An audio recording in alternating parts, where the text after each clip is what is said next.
Welcome parents to Hamilton High School's Parent Presentation Series. We started these parent presentations about 4 years ago because we saw there was a need to provide some support services to parents in our community and within our school. These parent presentations provide a wide range of topics. We have expert speakers that talk about social media, communication, mental health issues, all the areas that teens are going through, and to educate parents on what they can do, resources they can obtain, and just support services. We also have a student educational series at the same time in the evening, so you can bring your child with you and they will go to a separate classroom and they will get education on the same topic. Most teachers give extra credit, but your child will always get 2 volunteer hours for every session they attend. And at Hamilton, we also have support groups that the social workers run. We have support groups for anxiety, depression, and self-harm.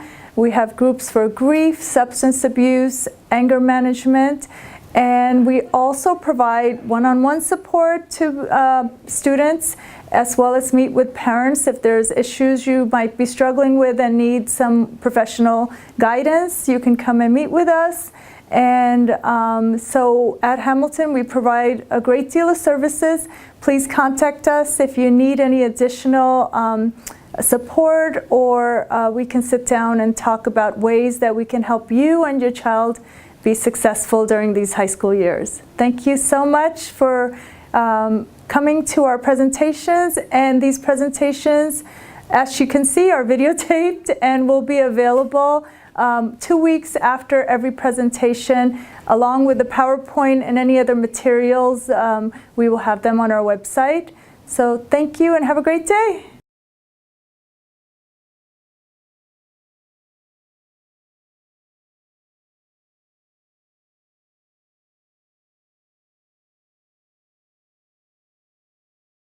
Excellent, thank you. Thanks for coming. Appreciate it. Thanks for being patient with the start. First, to start off, make sure I stand, in the right spot, get this over. I'd like to just kind of introduce myself, a quick little bit about me. More on a personal note, I think people connect more with somebody if they know a little bit about them. So, one, if you have any questions, you can always ask. My way of doing things, if you haven't seen me present before, I like presentations to be a discussion, questions, answers, instead of just sticking to a PowerPoint. When I was in graduate school, if anybody, or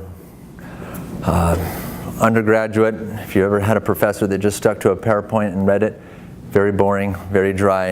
I'm going to try not to do that.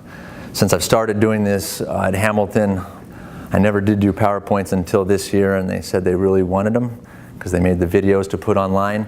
So I'm not usually a PowerPoint guy, so forgive me. I like using the whiteboard and writing things and drawing things there. So trying things a little different, so be patient with me. But a little bit about me.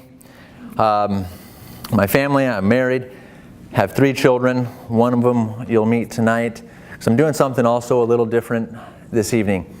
And thinking about this topic of self-esteem in adolescence, my idea was, well, let's ask the experts, and that's adolescents. So between a couple of teenagers that I know, one being my daughter, and some students from this school that Rajani was able to get to come in at the last little bit, I want you to be able to ask them point blank what it takes to help raise adolescent self-esteem and see what they say. I have no idea what they're going to say. I haven't had a chance to prep them, to give them any idea what questions are coming.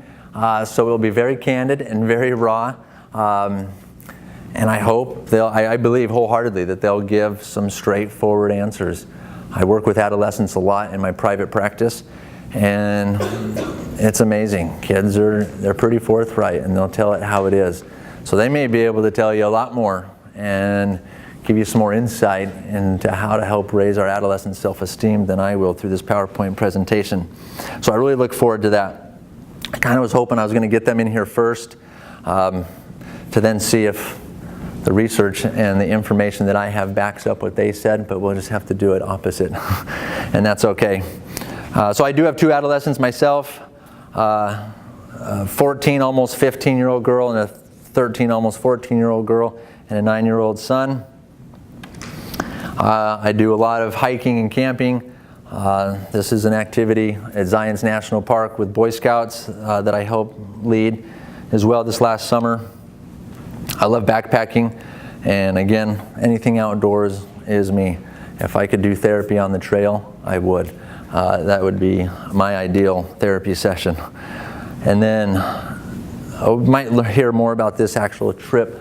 This last picture, that's in Colorado, and I was able to take my 14-year-old daughter on a backpacking trip, just the 2 of us this summer, and I think that was a great opportunity to help her build her self-esteem and gave her a lot of confidence. She had never been backpacking a day in her life, a lot of hiking, but not with a full pack on for 3 days, and she did great. And then this is just, I like catching rattlesnakes. Well, not necessarily like it, but I do on my property and have to, so they don't hurt my dogs and my children and myself. So I catch them and relocate them and take them out. So that was one on my property a few weeks ago. So that's a little bit about me. So what does self-esteem look like? Pictures are worth 1,000 words, right? So this is an idea of self-esteem. When we think of self-esteem, what are some things that come to mind? Confidence. Excellent. Absolutely. What we think about ourselves. What we think about ourselves. Very good. Positivity. It's positive. Absolutely. Hopefully. That's the goal, is to have a positive self-esteem. And adolescence is a time, the self-esteem is really fragile. And it can be really great one day, or I should say 1 minute, and really challenging the next minute.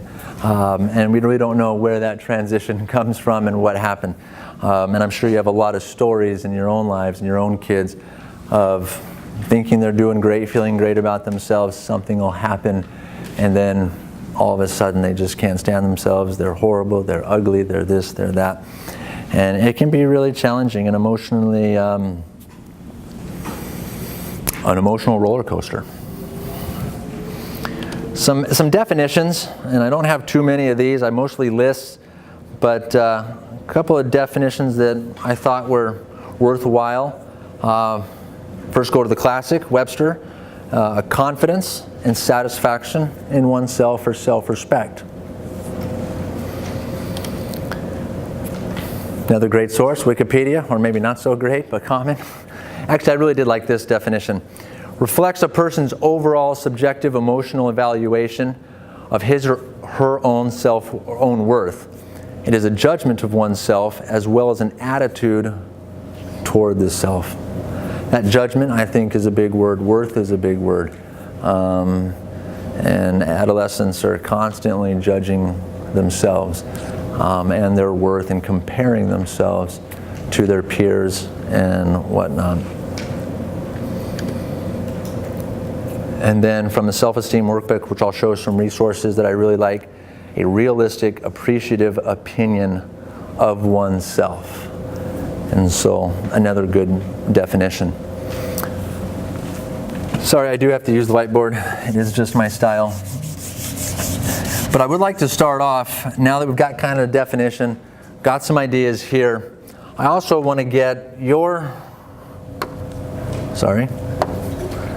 concerns or questions that you want answered tonight, and then we'll do our best to make sure we get all of them hit. But what questions did you come in tonight with self-esteem and teenagers and what to do? Any specific questions you guys have? How do you keep other kids from affecting your kids' self-esteem? Okay, excellent. So that was how to help, how to keep peers from affecting self-esteem.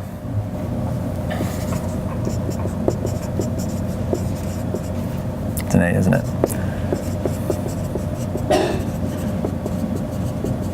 Good.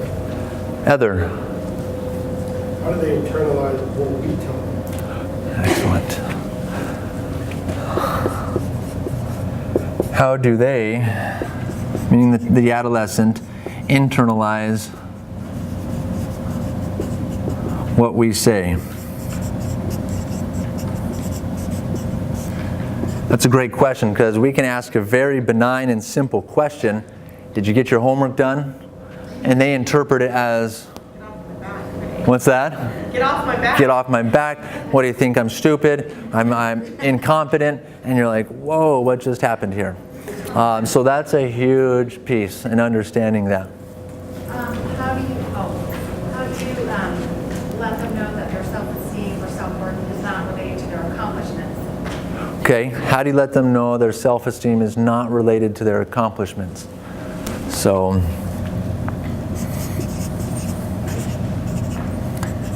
Like if they don't do well on a test and stuff,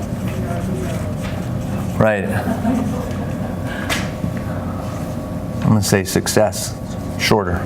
But absolutely, good question. For a kid with anxiety, with definite social skills that is not fitting in, how do you keep self-esteem from hurting? Okay, so how to balance self-esteem with social anxieties and things like that?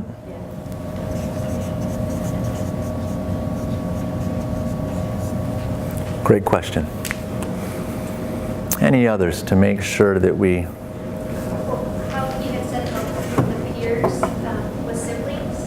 So if we have a sibling that's maybe good in math and the other child's not, even though the one that's good in math isn't doing anything or isn't saying anything, you don't mean to the other child automatically feels stupid because your sister is younger, better in math than she is. Yeah, because that constant comparison. Right. Absolutely. So how do we balance that?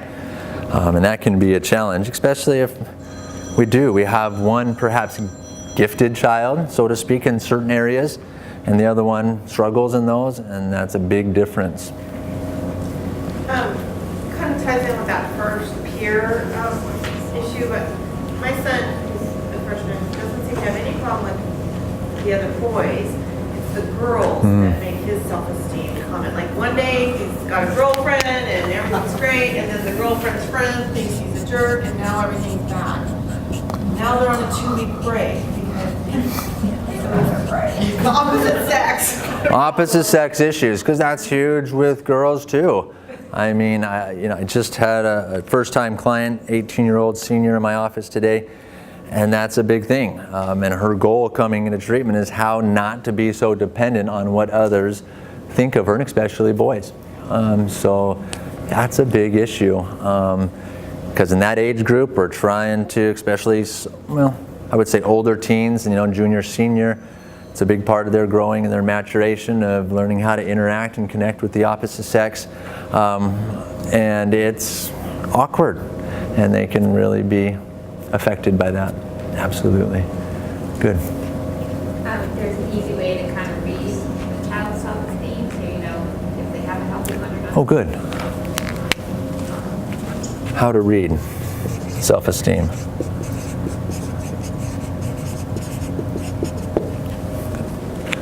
Excellent questions. So my goal tonight will be to make sure we get to all of these, and I will do my best.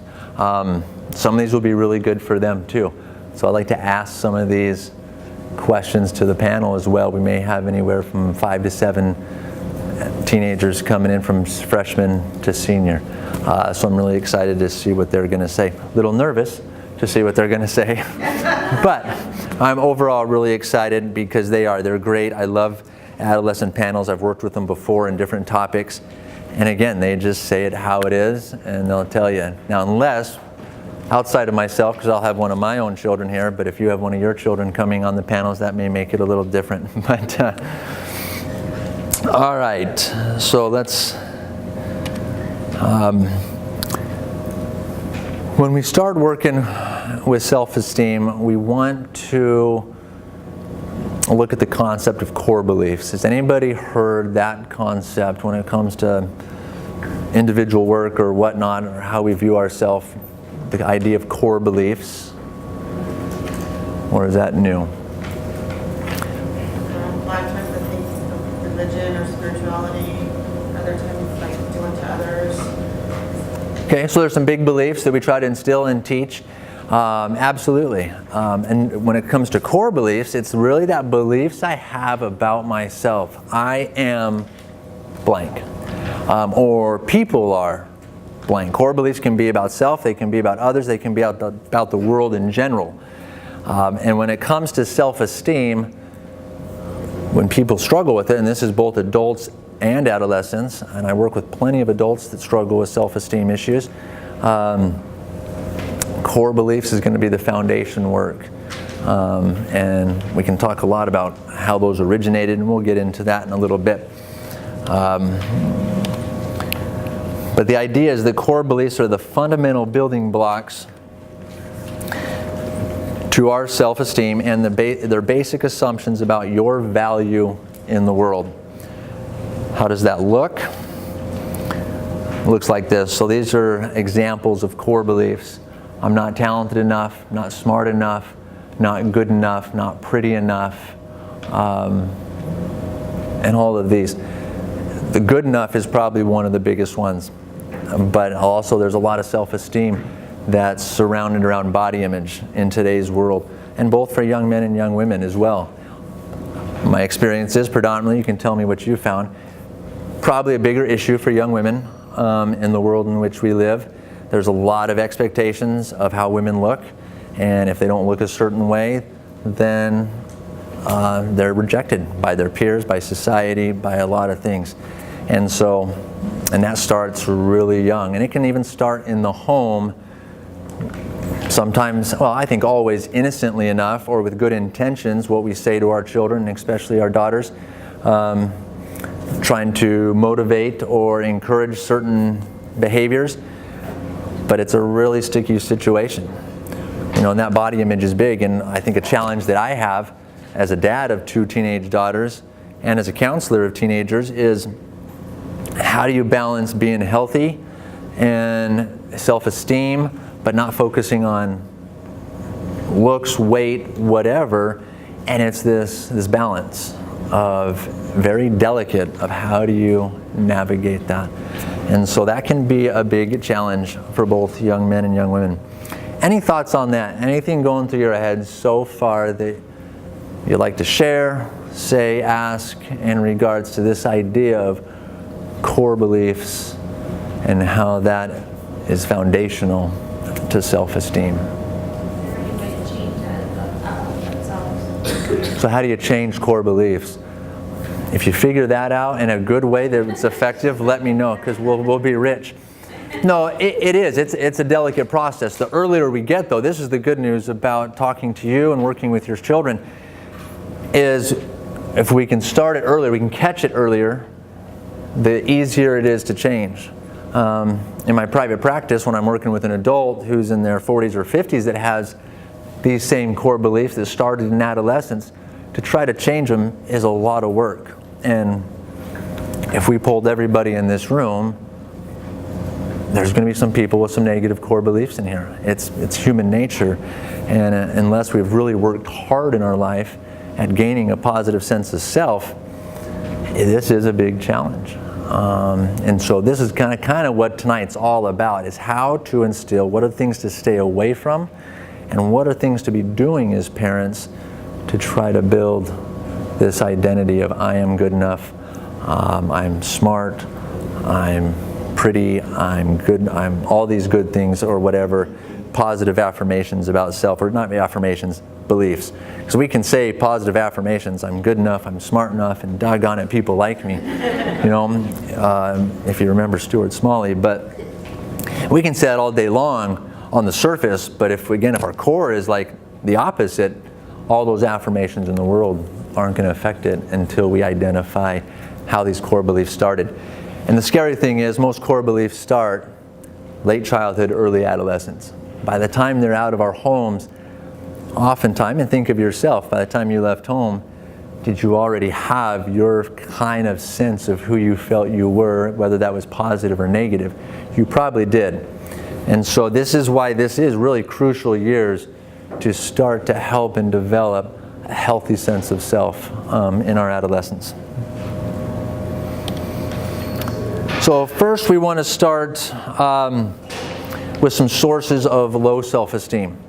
This came from an article in Psychology Today. I'm sure you can Google 10 sources of low self-esteem. An article from Psychology Today will come up, and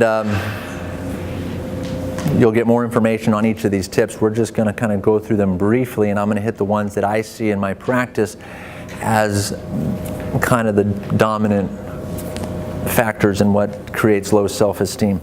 And so, one, disapproving authority figures. First and foremost, that's us as parents. If a child feels that they're not good enough to their mother or father or caregiver, guardian, then that's going to be a huge hit. And I think there's things that we as parents do unintentionally. Again, very few people. I don't know if I've ever met anybody that intentionally wanted to damage their kids' self-worth. But we do things not even knowing we're doing that. And an example, which we may all be, or many of us may be guilty of, is an example that I saw with some friends' kids. We had a while back, we were watching some kids after school, our friends, and it was report card day. And they came home, they were excited. My kids were too young to have grades, but this one kid had his first, he was like second grade, 7 years old. He had A's in, letter grade report card. So I said, Anthony, all right, show me it. Let me see your report card, because he wanted to show it, and he had like 4 A's and a B. High five, good job, Anthony. I'm really proud of you. Excellent work. We went off and they did their thing, and his parents came to pick him up, and Mom, hey, Anthony, let's see your report card. She looks at it, and again, on the surface, this isn't bad, but what did she say? Why did you get a B? Now, again, maybe we've all done that as parents.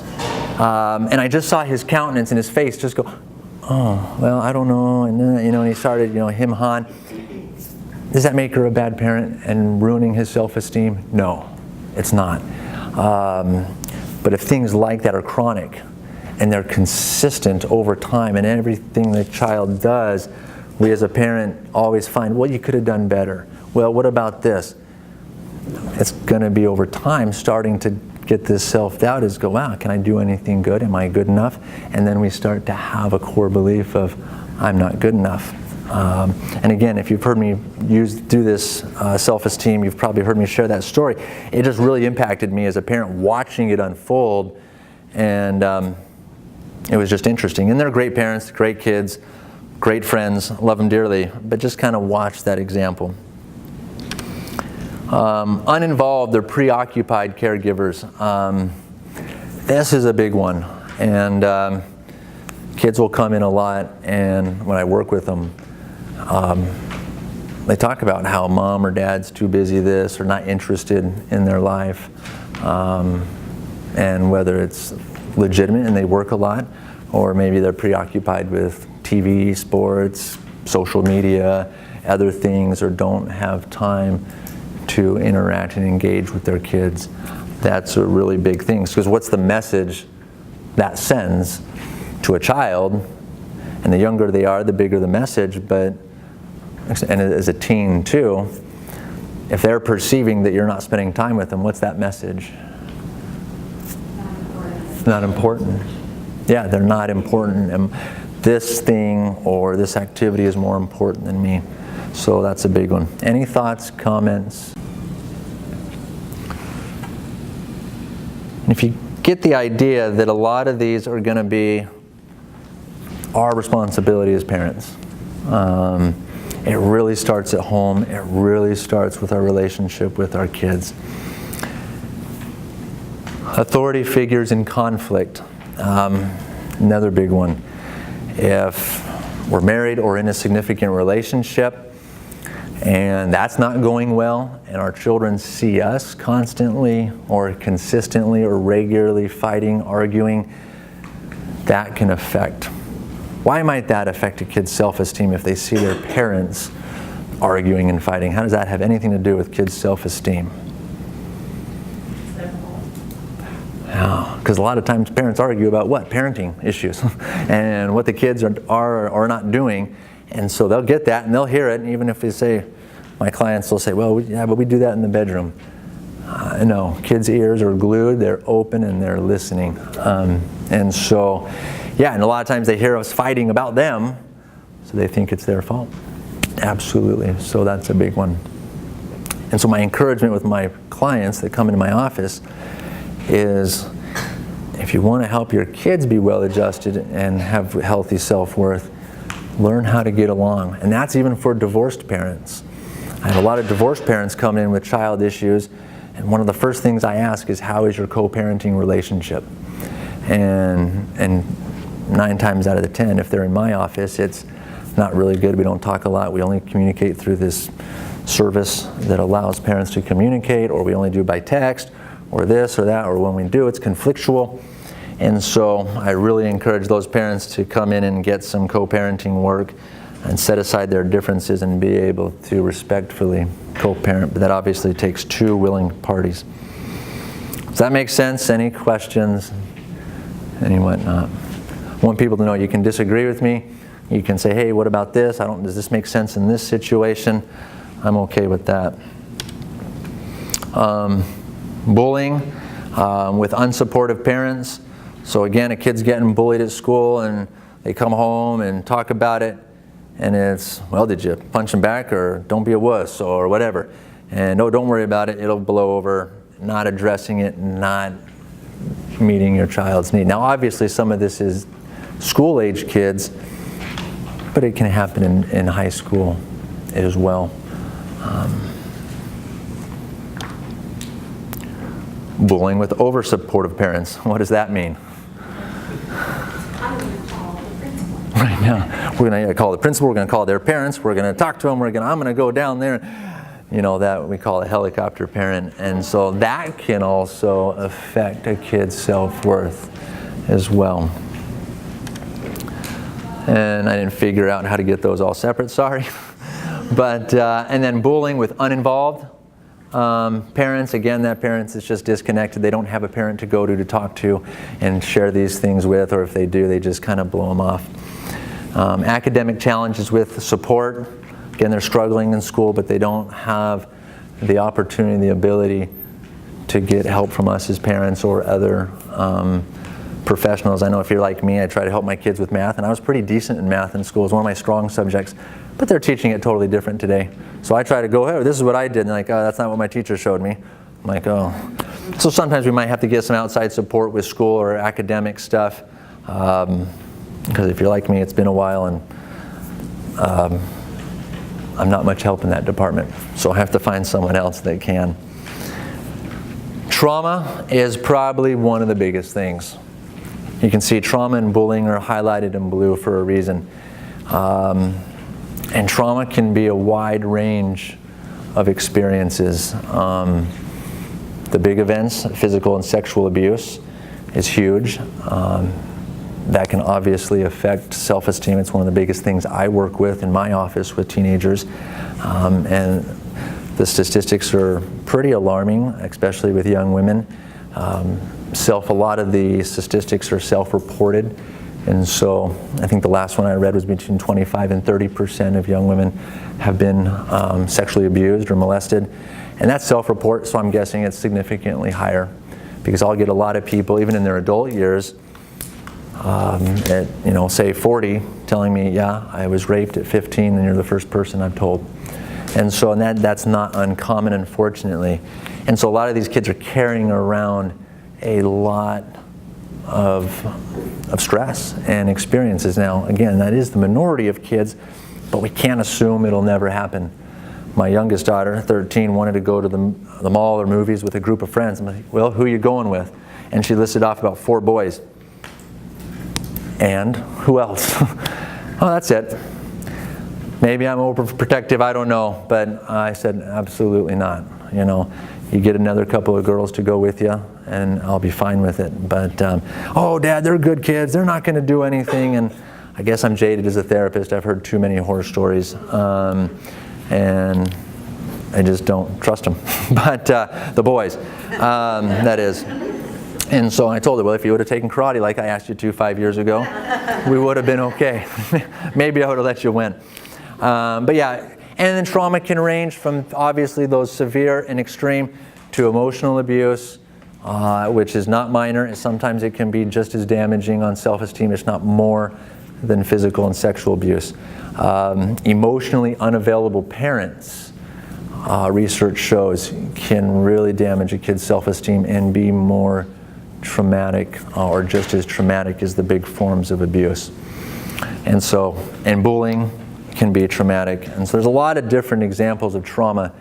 And if we're not involved in our kids' lives and we may not know what they're experiencing, then it's going to be hard to pick up on that. Any questions there about trauma or about things like that? That can be a little more serious in nature. But now that the students aren't in here, this would be a good time to ask questions about those sensitive subjects. I have a question on the bullying. Yeah. So, without being unsupportive or over-supportive, I guess what type of advice can you give that's helpful, other than listening or saying, try to ignore them because, they'll stop. But I don't know, for a teenager, like, what other advice do you give? Yeah, for me, we've kind of experienced some light forms of it, because the reality is adolescents are mean. And they can be really harsh on each other, and especially with social media. And there's the sky's the limit. All of a sudden, all the courage comes out now. They don't have to do it face to face. So they can say some really mean things. I think you listen, you talk to them, you ask them. My big thing is I'll ask my daughters or something, do you want me to do anything about it? Because we've made the mistake of doing something about it without asking, and that made it worse. And like, oh, why did you say that, then this? And I'm like, oh, we're just trying to help,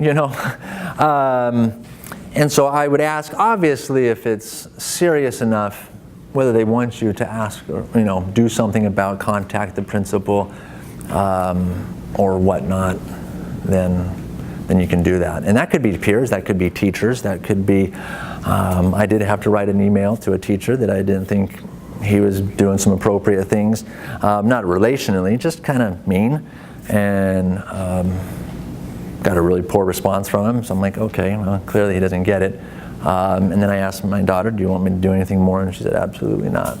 So, and I trusted it, and it was okay.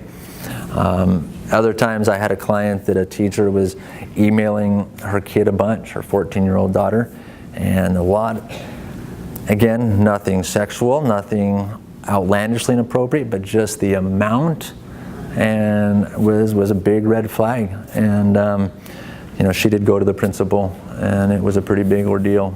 And her daughter freaked out and didn't want her to tell her. She loved her teacher. It was, he's her favorite, and it was a big deal, but it was the right thing to do. So sometimes it's no cut and dry, but you have to make a judgment call. But the biggest thing you can do is listen, not minimize, see how they're feeling, seeing what's going on, make sure how they're feeling about themselves because of it. Listen to those core belief statements, well, I'm this, I'm that. Does that kind of answer that?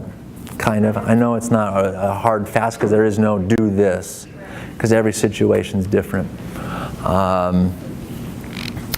But you want to be aware, and if it becomes chronic, that's, there's a difference. Is it a one-time deal? Is it consistent over the time?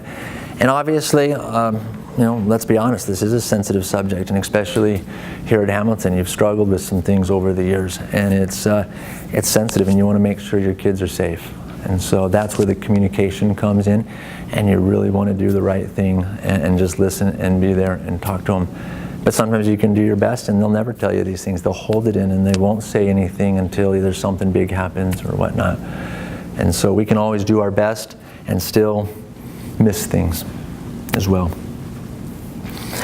Belief systems can be sources of low self-esteem, and that can be biases, that can be prejudices, that can be a lot of different things that we can get from the world, from home and whatnot.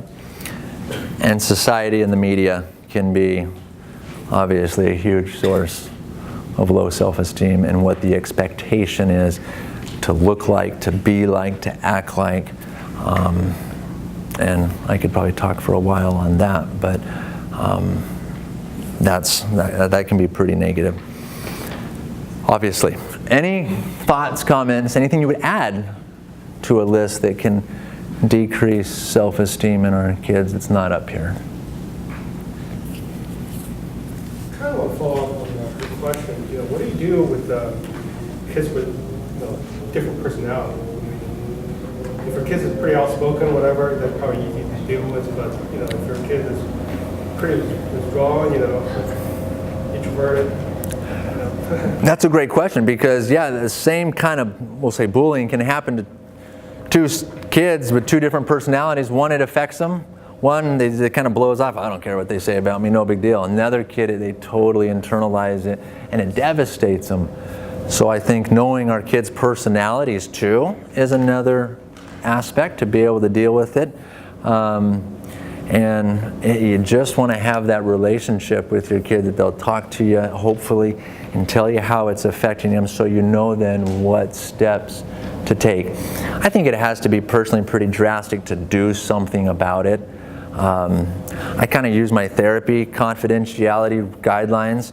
I tell kids that come into therapy, what you tell me is between you and I only, unless there's 3 exceptions to that rule. Someone's hurting you, you're hurting someone else, or you're going to hurt yourself.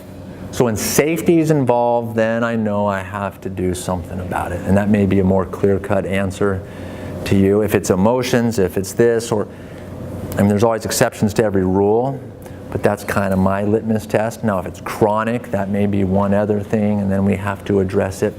But safety, even if they don't want you to tell, you have to report or do something about.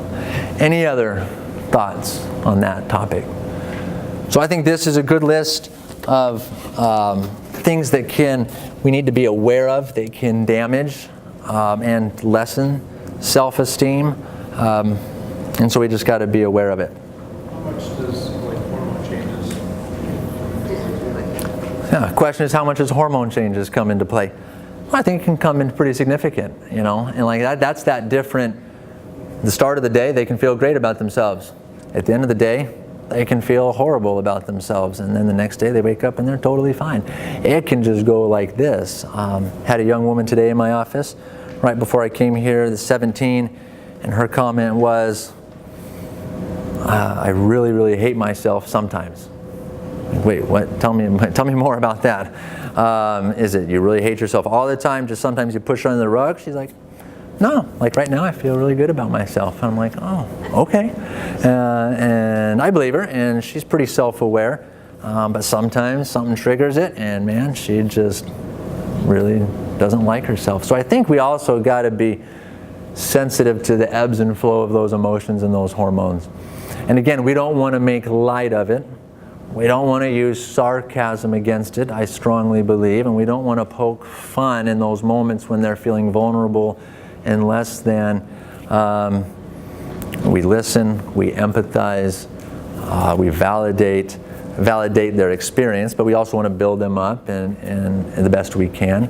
But we want to know and see, does it go like this, or is it constant down here? Because low self-esteem can lead to a lot of tragic events. And there's been a lot of, in the Phoenix Valley area this school year, we're up to 8 or 9 suicides, I think, in the high school system. But and so it can be real important. But most kids can do just fine, and most of them, as they transition into adulthood, kind of grow out of that and can live a pretty healthy, obviously, life. But good question. Let's go back. If you don't mind, Sharon's, maybe somebody would like to share their own experience from how your self-esteem was in adolescence, and did it mature, and how did it get into where it's at today? If you felt like you have a pretty healthy self-esteem as an adult, did you grow out of it? Did it something you do, something your parents do? How did it change for you guys growing up? if anybody would like to share. I know I can get kind of personal, but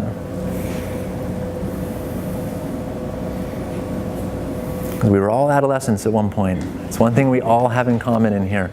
We were all teenagers, and we all went through some of this stuff. I feel like I'm the same. I mean, I think my self-esteem in high school is kind of the same as it is now. The only thing I think that's different is I'm not as stupidly dramatic.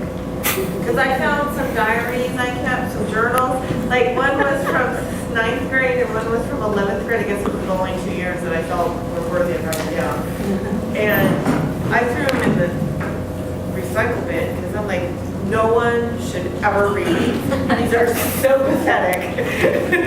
And so I think, if I think back to that, oh, yeah, my son is totally normal like I was, back then.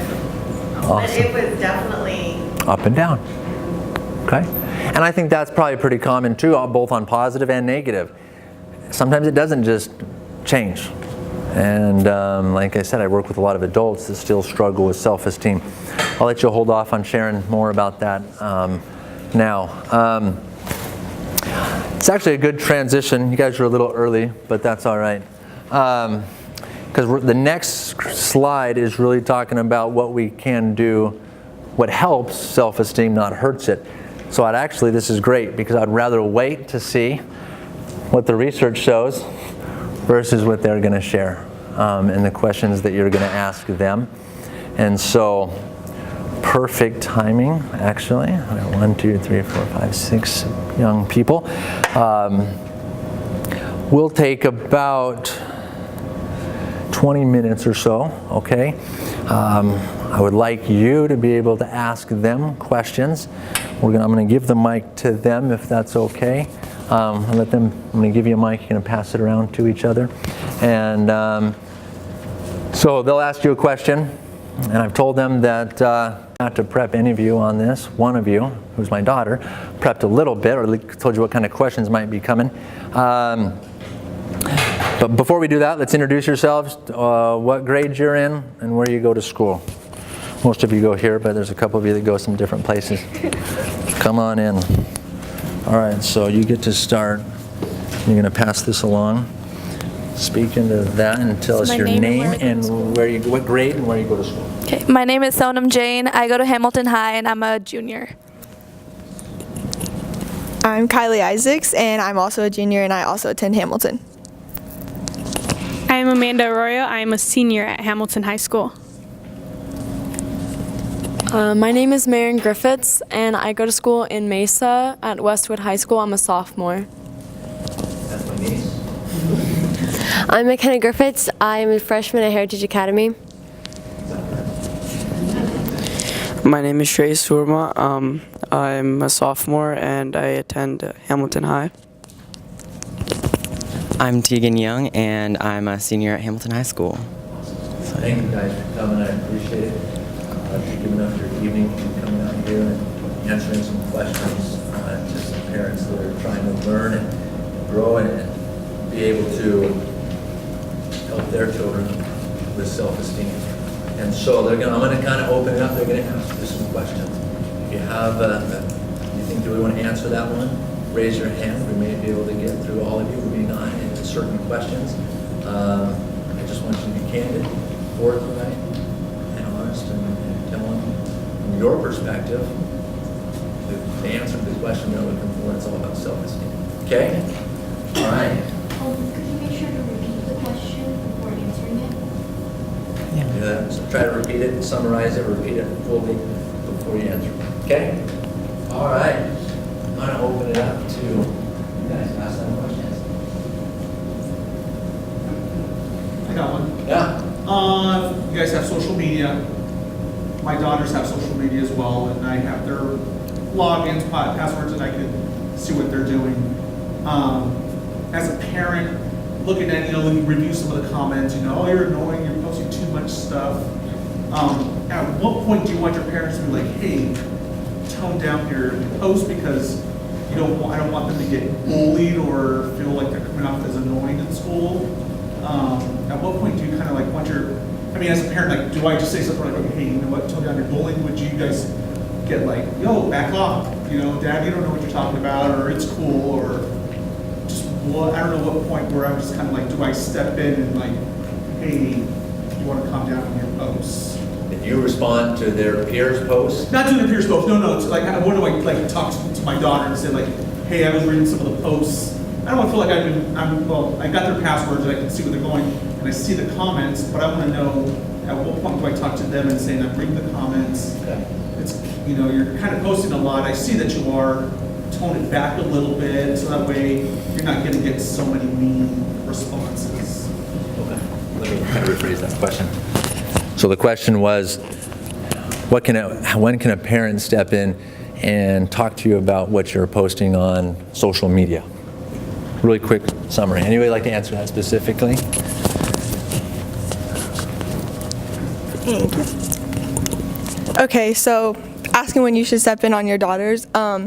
I have a 13-year-old sister, and so she kind of trusts me a little bit more, talking to me about the things rather than my parents, so I've kind of experienced that myself.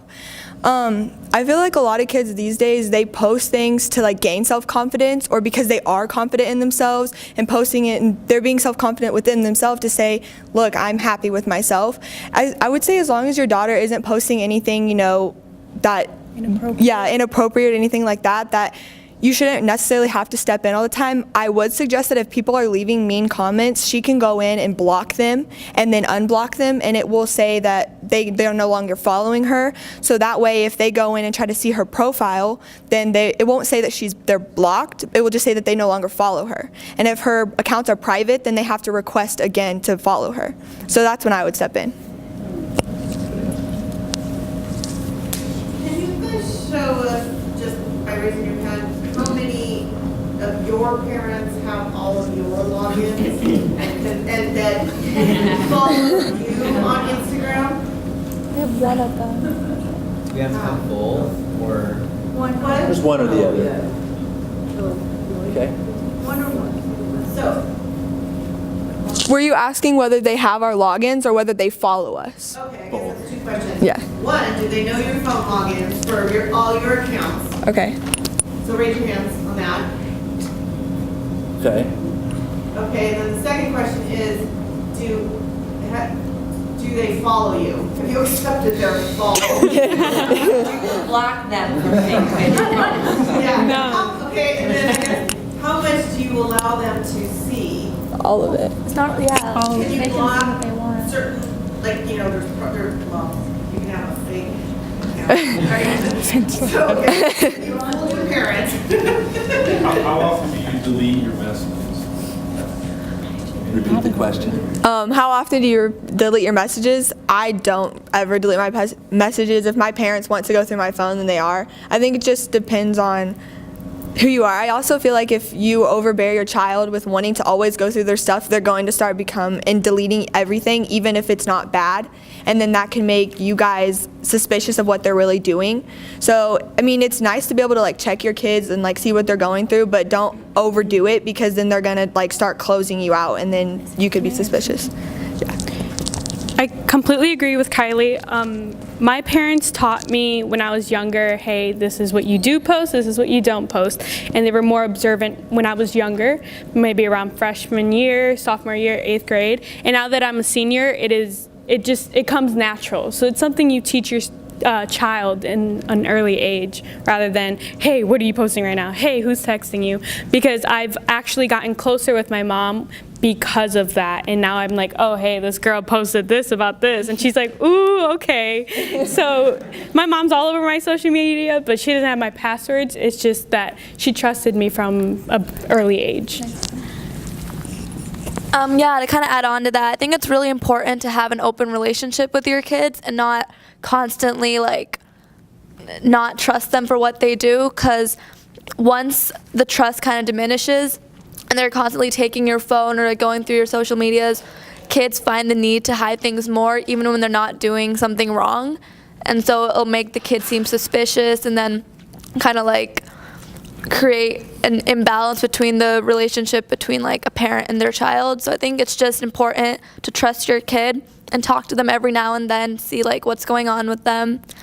and like check in on them obviously, but don't overdo it to a point where they feel scared to talk to you, and to a point where like they don't feel comfortable sharing their private information with you.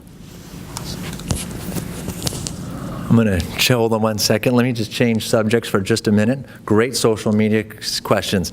I'm going to ask a general question, and maybe you can just kind of go down the line. And that is, what can parents do to help you have a healthy self-esteem? Make sense?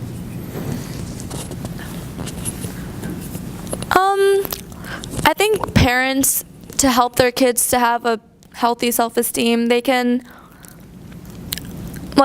support their kid in what their dreams are, what they want to do in life, whether it be become a singer, become an artist, or like a doctor, as most parents would want their kids to be. But I think support is just a really important thing in a teenager's life, because I personally know that I have interests that are out of like the norm for an Indian child, but I still get the full support from both my parents, which has really helped my confidence and helped me become better in what I enjoy doing. Whereas if I enjoy doing something and my parents were constantly attacking me for that one thing and forcing me to do something I didn't want to do, I wouldn't take pride or take enjoyment in the things I do. So I think it's really important to support your kids. I also agree with that. It sounds really basic because when this question's asked, you often hear, oh, support your kids, oh, do this. But it really is the basic things of just letting your child know that you're there for them, and that turning on your notifications for their grades. And when they get an A, you just say, hey, I saw you got an A on that, like, great job. It's just the little things like that brighten their day up a little bit and make their mood a little bit better. That also makes them feel a little bit better about themselves. So you just have to stick to the basics and don't try to go overboard with everything and be like, oh, great this, great that, because then they feel like, oh, you have to say that because you're my mom or you're my dad. So I would just keep it basic. I think what's really important is letting your child or whoever you're looking after, to let them know that they have the freedom of choice, not necessarily like as much freedom as they want, because then they just go overboard, and to have the freedom to open up a little bit, and then the trust bond becomes even stronger, and then at that point they are like building even stronger self-esteem and then stronger relationships with the parents. And it's just really good to have that freedom, but to also keep them in line. So.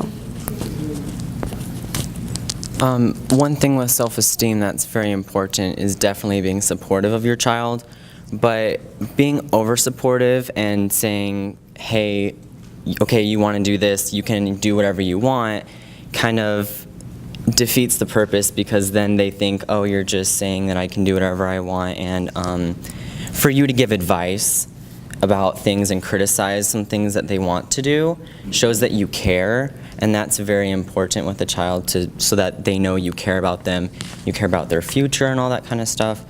Definitely the little things show that you care as well, and that's very important, self-esteem. So.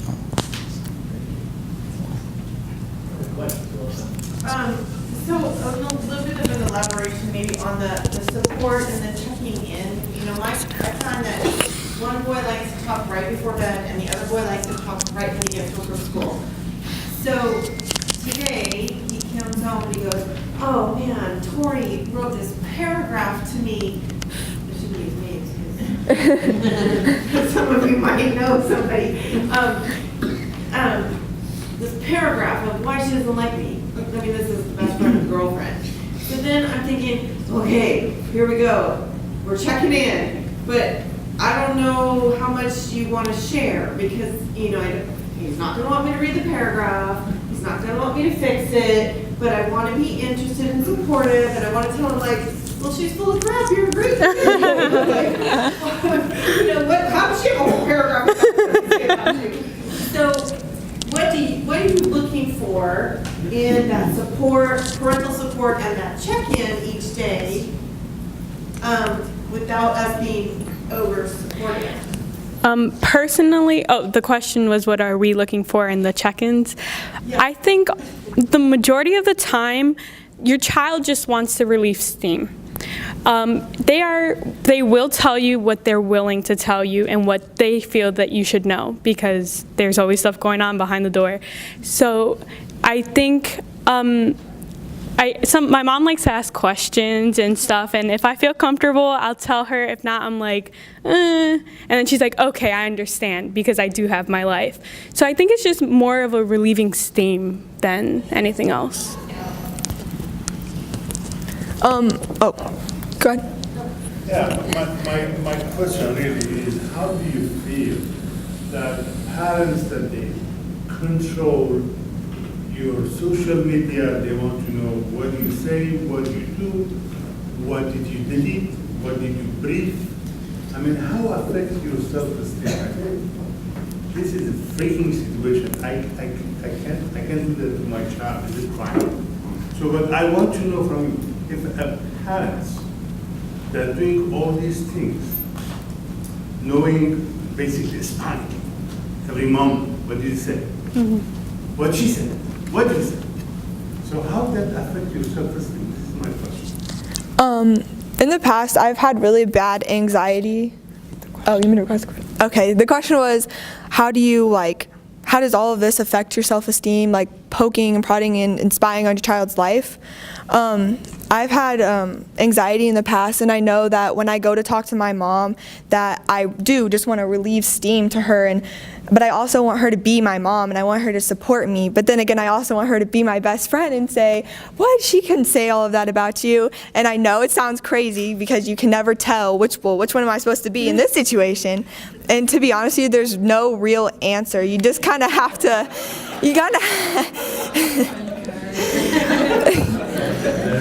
It's a lot of times when I come in and talk to my mom, if I don't seem all that upset and I'm just like, oh my gosh, you're never going to believe what happens, I kind of just want the whole best friend thing of, oh, you're never going to believe what happened. But if I come in and I seem kind of serious about it, then my mom kind of knows, like, okay, she really does want some advice.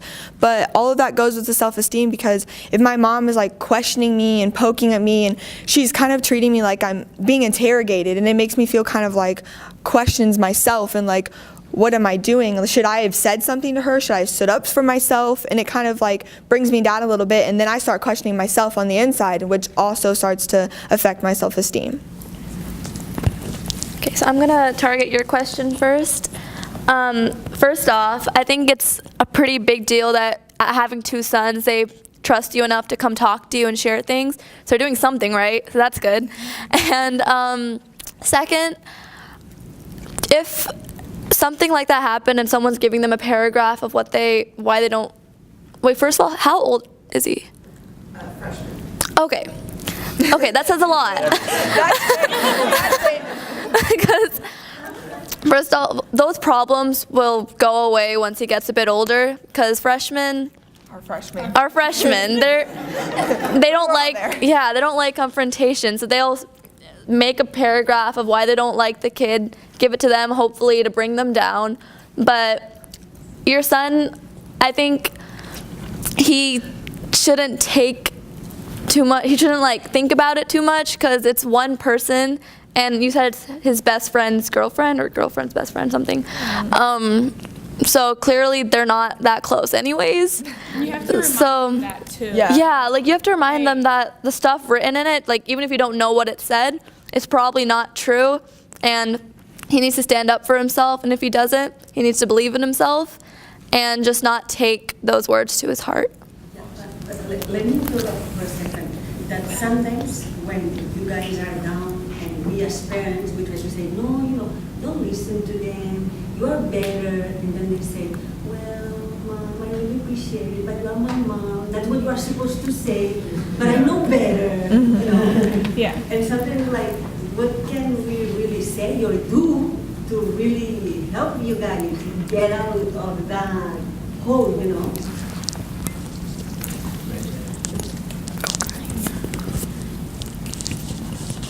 I would say, like, because you're their parent, you know them really well, right? Like, you've known them, like, like, what do you say to them when they're feeling really down because, like, you're their mom? What do you actually say to them to make them feel better, right? So, like, since you know them so well, then, like, really, like, dig deep with them and give them, like, specific qualities that are actually great about not them. Oh, no, you are great, whatever, because that's, sorry, but that's totally a mom thing, you know? And it's kind of like, well, yeah, I know you tell me that, like, every day, but, like, what is actually great about me? You know, why am I great? And tell them why they're great, you know, specific qualities that can really boost their confidence about who they are and why they're important to you.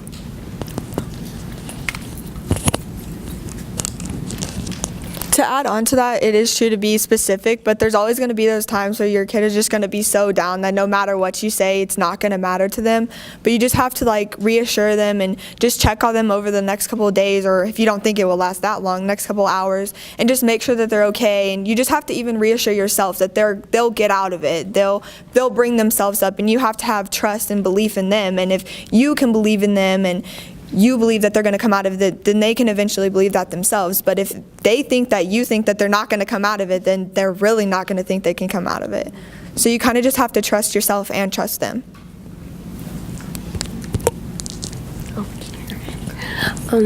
I think that, I know I'd say that to my parents all the time. Oh, you're just my mom, you're just my dad, it's your job. But I do agree that focus on their specific qualities and just being there for them and knowing that they can talk to you and they can be real with you and honest. And I think that's really important. Yeah. All right.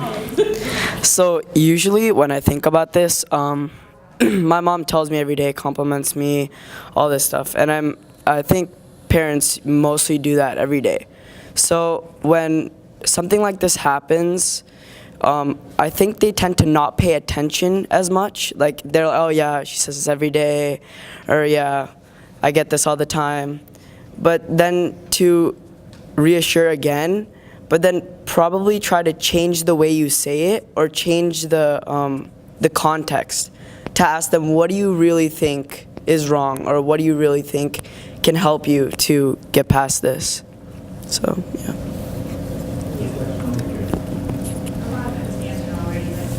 As a parent, how can we get you to open up more? I have two sons, one is 18, and I know I can take him out and copy, and he'll just unload what's happening in his life, and it's very one-on-one. But my other one is like and I'm having difficulty trying to connect to him.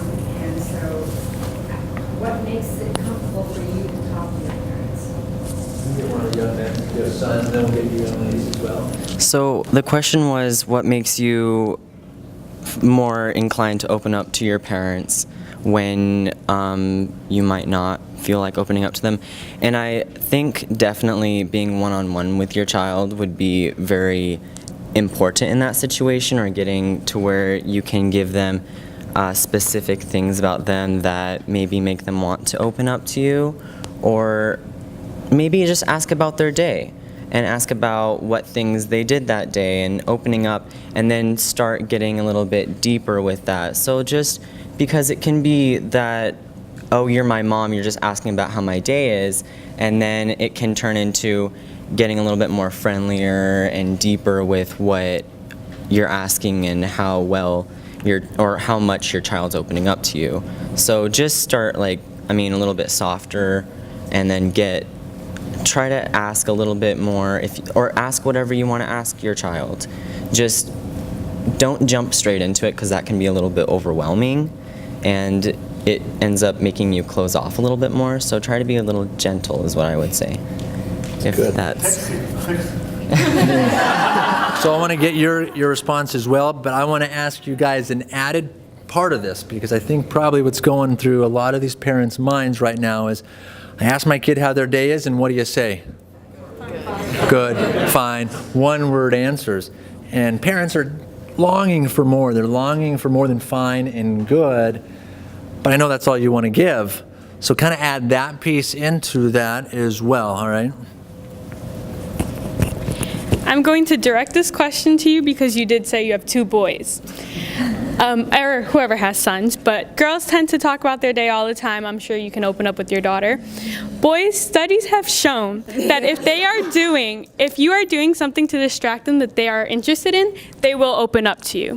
Whether that is, hey, sit across the floor, we're throwing a ball, and they will open up. My mom has the hardest time opening up with my brother because he's very closed, and when he wants to deal with something, he'll do it himself.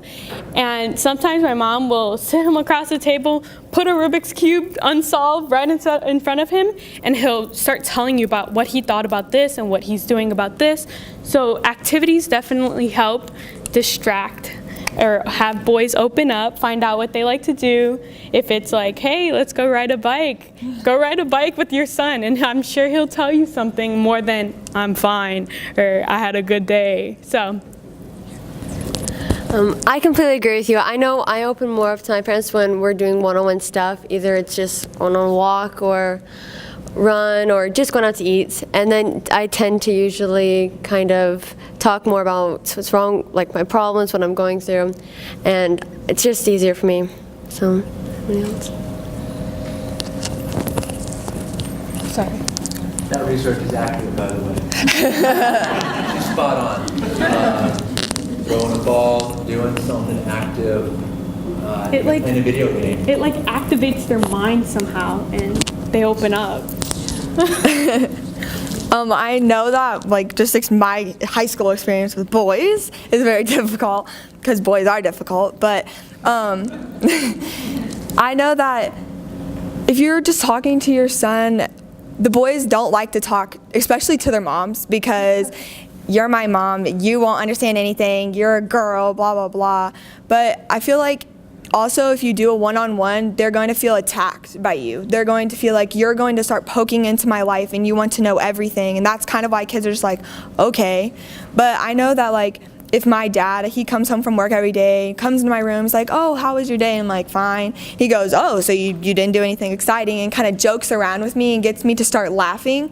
And once I'm kind of lighthearted and kind of joking around with him, and the conversation might go off, but he always brings it back to something. So rather than just keep asking, well, you didn't do anything today? Well, this, that, kind of be jokingly about it, and they may be more likely to open up. Considering that boys don't really like to talk because they feel like if they expose themselves to you, it's going to take away their manhood or whatever. So, yeah, I think if all of you guys, most of your parents are lucky enough to still be able to drive your kids to and from school, I think car rides are really important to just turn the music off, turn your phone off, don't call anyone, just talk to your kid, be all because you have 15 minutes alone with your kid before they go lock themselves in their room, because that's what most kids do. So just take those 15 minutes, talk to your kid, be all how was your day, or what did you learn today, or make any new friends, or anything as basic as that. And I think over time, that'll really show the kid that you care about them and that you want to hear about their day. And just use those 15 minutes to really kind of dig into your into your kids' lives and connect with them, because those are your minutes alone, and they're only with you. The only person they really want to talk to at that time is you, because I personally experience this when I get in the car.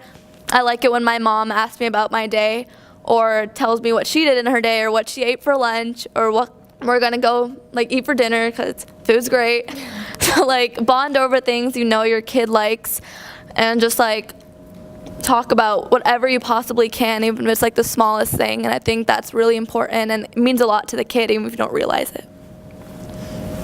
I'm going to ask one final. Do you have a comment?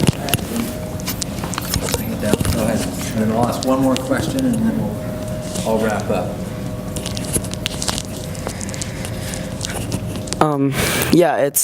I feel like that's a really important thing, that I actually am closer to my mom than my dad. It's just because my mom, whenever she comes to talk to me, she comes down to my level. She, just I bet your children or whatever, they go to school and they have a different way of talking to their friends than talking to you directly. They open up a little bit more because, you know, they're their age and whatnot. So my mom usually will bring herself down to my level and talk how I usually would talk or something, and that will usually open me up a little bit more because I'm like, yeah, I can really talk to my mom than just, you know, if my parents are a little bit more stricter, then I would probably just minimal information than just opening up entirely. So. Does anybody have a burning question? My question is going to be, what do parents do that negatively affects self-esteem? Is that okay? Can I ask that question? What's that? Okay. What's that? Yes, we're just going to start here and then go down the line. So definitely one thing that I'd like to address is just everyone makes mistakes. And if, say, your child makes a mistake and you come off too strong or something like that, they might take it personally. And for you to be understanding, like, say your child is like really not understanding a topic on a test or something and they bomb the test, but they've been really putting in the effort, and you are mad at them for getting a bad grade or something like that. Personally, this actually happened to me like a couple weeks ago. So I've been going into tutoring, but and it's gotten better. But my mom came off really strong, and it kind of made me feel bad about myself, about not understanding exactly what was happening in class, and I was doing everything wrong and all that kind of stuff.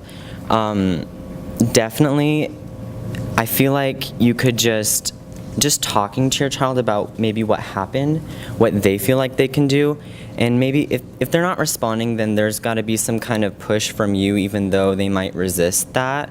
Because I know with me, I felt like, oh, well, I can do it on my own. There's no problem there. But I wasn't getting the help I needed, and I thought, oh, well, I don't need to ask for help. I have never needed to go in for tutoring before. That's not an issue.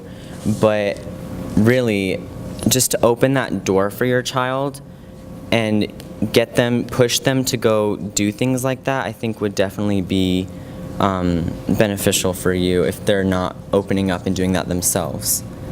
So, yeah. All right. One thing that I think negatively affects self-esteem is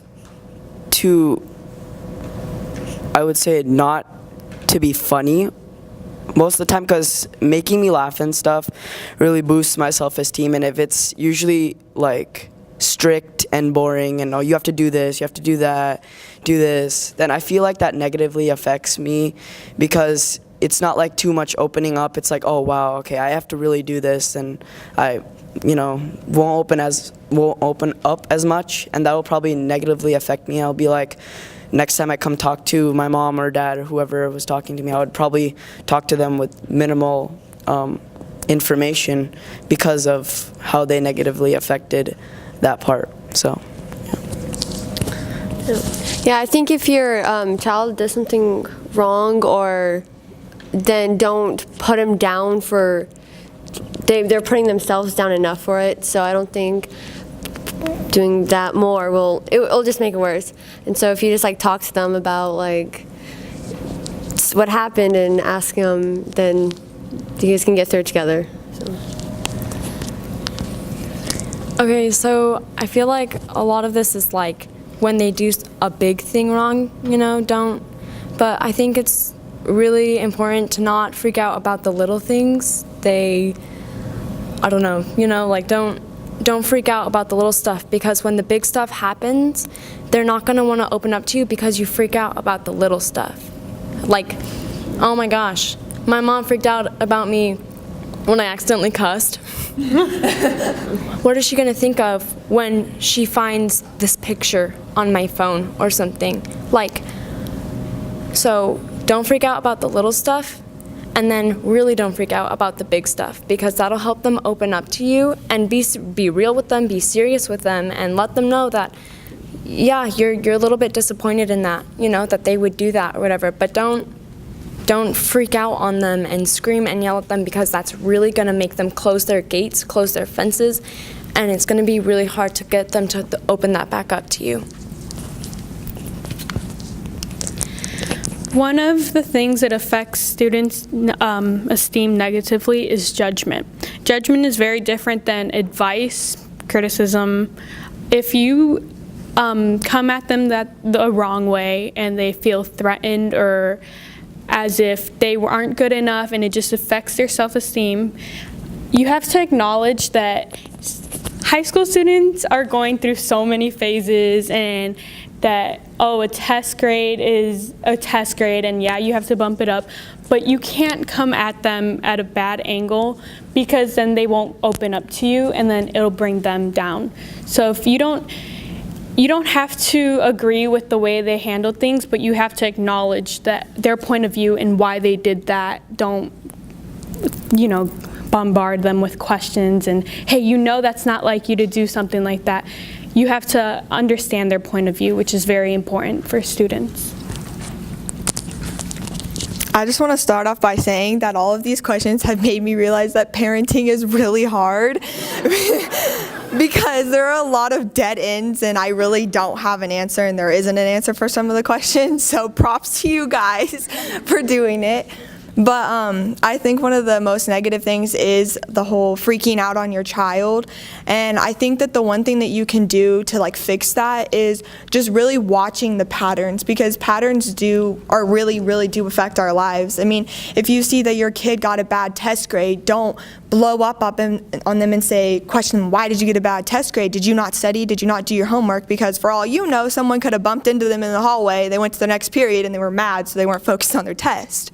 And that's why they failed it. So little things like that, it could just be one bad test day. But if you notice that they keep getting Fs and keep failing assignments throughout their day, then maybe you know that they're not doing their homework, or maybe you know that there's something really wrong and that you need to be concerned about it. So watching those patterns could really help you get them help. Yeah, get them help, or help fix anything that you're doing in a negative way to hurt their self-esteem.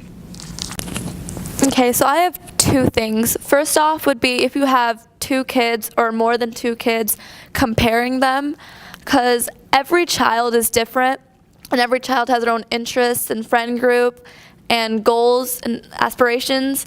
So if you have an older sibling who perhaps is more inclined to go towards a STEM major, or is very school oriented and has different ideals than, let's say, your younger child who is very social and more artistic and has goals that are in a completely different realm, don't compare your kids side by side saying, well, my older kid is doing this, why can't my younger kid be more like this?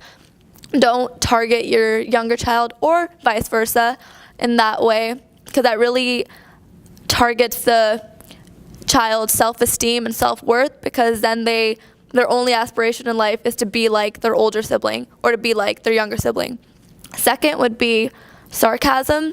I think sarcasm is great to a point. Everyone loves sarcasm.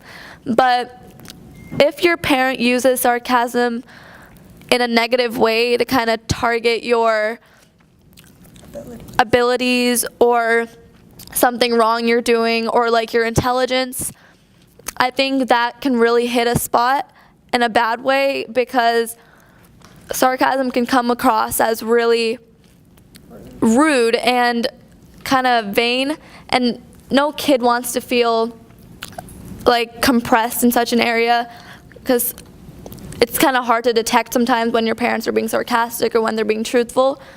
So just be careful about that, and just try not to target parts that you know are sensitive in your kid, because that can really just pop the balloon, if that makes sense. Thank you.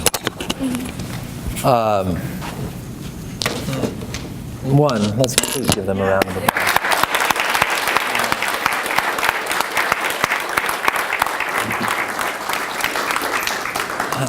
This is why I love working with adolescents in my practice. I couldn't have given better answers than these fine young people. Oh, well, I went too far, didn't I? So really quick, all this is you kind of review that, and I'll summarize what I heard. One, I will back up from a therapeutic perspective every answer that was given here tonight. Spot on. I hear it over and over in my office. I hear it from my own kids. I saw a theme. I don't know if you did, and I really wasn't expecting this theme to come up, and that was communication. So 3 weeks ago, I came here and talked about communication with adolescents, and perfectly tied together that self-esteem with an adolescent is directly correlated how well we communicate with our kids.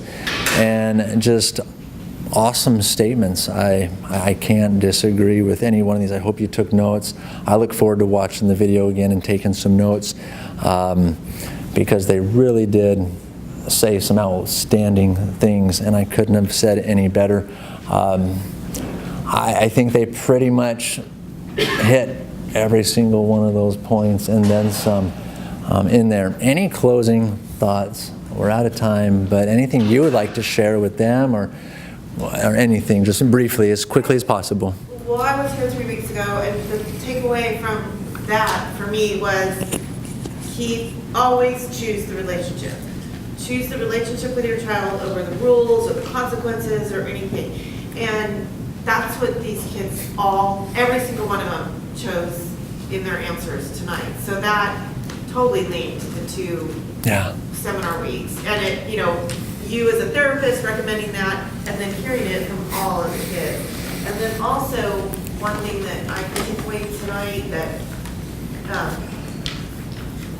makes me just cry because you guys, you do not know how you just make me feel good as a parent because there's all these suicide announcements every week, and it's just so overwhelming as a parent because I see my kid. One day, he's making his own choices, choosing his own friends, doing his own thing, and then the next day, I always choose to be alone. I don't have any friends. It's like, wait. 2 days ago, you were on top of the mountain, and today you're down in the hole.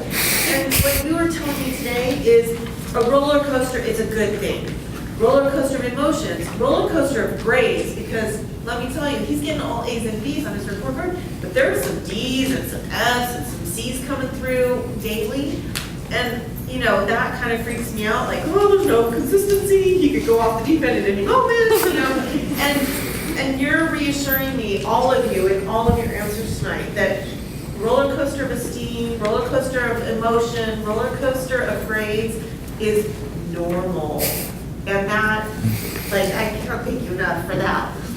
Understanding why you do stress when things like that happen because it's unlike your child, but you cannot, I'm not attacking this, but you cannot personally freak out per se about when it is on the low end of the roller coaster because then it shuts your child down. They go deeper. You have to acknowledge that they did do something wrong or they did mess up, but you can't, oh my God, why did you do that? Because then they're like, oh my God, I have to be perfect, and that puts so much stress on them, and that does tie in with suicide rates because they do feel that stress from parents. I'll just quickly add and then it's not that I'm freaking out inside, but I hold it together for him, outside, but now you guys have reassured me that all that behavior is just kind of normal and to hold my own, stay cool, and ride the roller coaster with him. Support. Yeah. It ties back to support. Awesome. Haven't you been a teenager in the past? Haven't you been a teenager? Yeah, it's so different. Yeah. Right? It was so, yes, the basic of the teenage emotions, that was the same, but the social media and stuff, you passed 1, 2, 3 notes a day when you were a teenager, and now if you don't check the story in 20 minutes, that's why you got in trouble today from That is so funny. And I'm like, that is so funny. 20 minutes, you were in class for an hour, you shouldn't have been on your phone at all. I would love to sit here and let them answer all of these, and I know they got some answers, but I know we're over time, I believe. So thank you all for coming, and really thank you. I appreciate it for coming tonight.